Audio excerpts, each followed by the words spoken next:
Hello friend, स्वागत है आप सभी का हमारे यूट्यूब चैनल में। अगर आपने हमारे चैनल को सब्सक्राइब नहीं किया है तो सब्सक्राइब करें, साथ ही बेल आइकन जरूर दबाएं ताकि इसी तरीके के डेली के अपडेट आपको सबसे पहले मिले। वीडियो को लाइक और शेयर करना ना भूलें ताकि आप लोगों के लिए बेहतरीन से बेहतरीन वीडियो ला सकें। इसी तरीके से हमारे चैनल को सपोर्ट करें ताकि आप लोगों के लिए डेली वीडियो ला सकें, और जल्द से जल्द इस चैनल को 100 के कंप्लीट कर दीजिए, और आप लोगों के लिए और भी अच्छे अच्छे वीडियो लाते रहेंगे। तो चलिए आज के कहानी के बारे में आपको बता देते हैं कि आज का जो कहानी है वो, तो आज की कहानी जो है वो परीक्षा है, इसका शीर्षक। और देखते हैं इसमें किसका परीक्षा के बारे में बताया जा रहा है। तो एक जिला अधिकारी थे, वो अपने ज़िले में किसी एक भले आदमी को ढूंढ रहे थे जो निस्वार्थ भाव से दूसरों का भला करता हो। किसी की प्रशंसा कानों में पड़ते ही वह उसके बारे में और जानकारी जुटाने लगते थे। एक बार उस जिला अधिकारी को एक गांव में ग्राम सभा की बैठक में भाग लेने जाना था।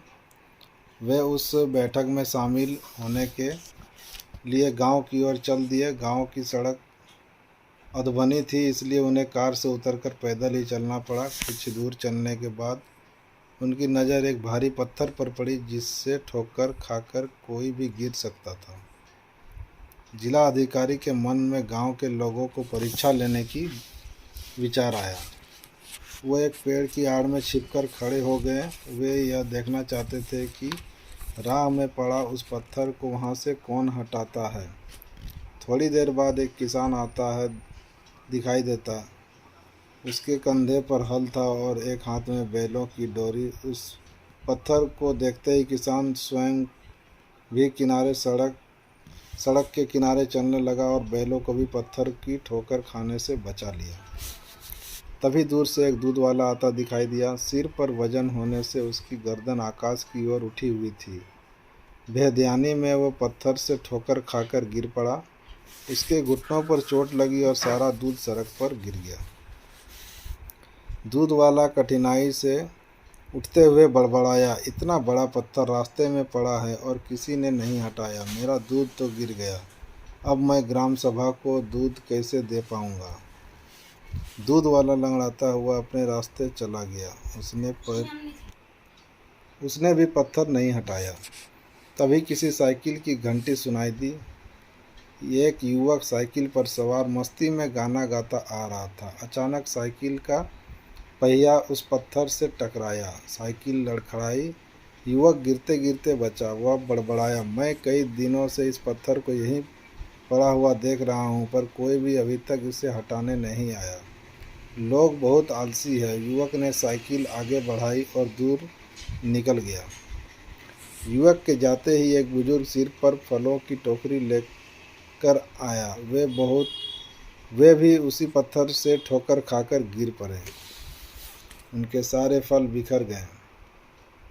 जिला अधिकारी ने बुजुर्ग की मदद के लिए कदम बढ़ाए ही थे कि उन्होंने देखा एक लड़का दौड़ता हुआ बुजुर्ग की ओर आ रहा है। वे फिर से पेड़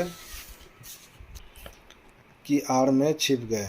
वो लड़का उस वृद्ध को उठाते हुए बोला, बाबा कहीं चोट तो नहीं आई?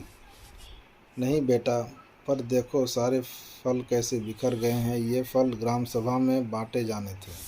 लड़के ने कहा, आप चिंता ना करें, मैं सब फल समेटकर टोकरी में रख दूंगा। लड़के ने फल समेटे, फिर फलों से भरी टोकरी उठाकर वृद्ध के सिर पर रखने में सहायता की। बुजुर्ग बालक को आशीर्वाद देते हुए चले गए। अब वह लड़का पत्थर के रास्ते को हटाने में जुट गया। जिला अधिकारी ने उस लड़के के पास आकर पूछा, बेटे तुम कौन हो? लड़के ने बताया, मैं गोपालन हूँ। कहाँ के रहने वाले हो? श्रीमान, मैं इसी गांव का रहने वाला हूँ। तुम स्कूल जाते हो ना? कौन सी कक्षा में पढ़ते हो? तो वो लड़का बोलता है, जी मैं 5वीं कक्षा में पढ़ता हूँ। जिला अधिकारी ने अगला सवाल किया, तुम रोजाना इसी रास्ते से आते जाते हो? गोपाल ने कहा, नहीं, महीनों इस रास्ते पर आना नहीं होता। फिर आज किस लिए आए हो? आज पड़ोस के गांव के सरपंच को हमारी ग्राम सभा में आना है, मैं उन्हीं को लेने जा रहा हूँ।